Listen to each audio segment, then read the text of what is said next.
Hello, I'm Jack Koenig, and today I'm with one of our rock star account managers for automatic lubrication equipment, Tommy Odle.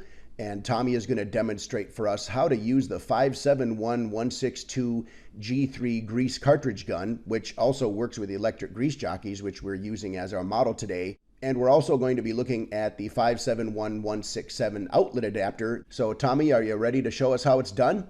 All right, then let's get to it. Our first step is going to be to remove one end of the pump, but this doesn't look right. How's the follower plate supposed to go through that end? So we got to flip this around. Travis is helping us out here. He already removed the rubber cap from the one end of the cartridge. So now that Tommy's changing this around to get that in the right direction, we're going to slide the tube in, and then there's that end that we peeled the metal piece off of. And now we're ready to remove the plug. There's a plug in these empty pump sockets that we want to take out. You can do this on the front port as well, but as you can see, this pump doesn't have access.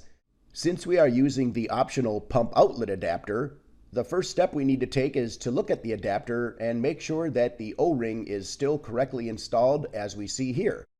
With the O-ring in place, we next just want to thread that adapter into the unused pump port. Get it good and tight, but don't exceed 50 inch-pounds. This adapter also brings the pump out a little bit because, as we can see, there is a little bit of an interference here with this quick fill stud on the side. So for one thing, we need that adapter just to get us out far enough, but then we're also going to want to remove that rubber cap while we're doing this operation.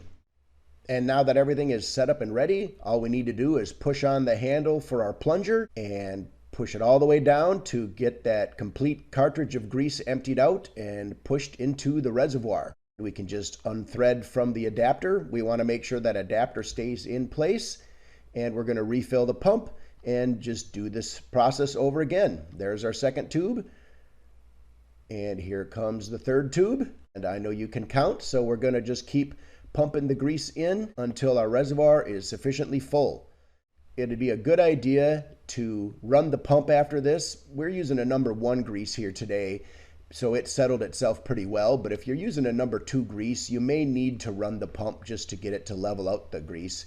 And when you're done, you're going to put that plug back in, and again, when you wrench this, you don't want to exceed 50 inch-pounds on this piece either.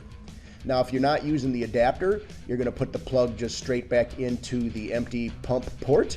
And again, 50 inch-pounds is the maximum torque.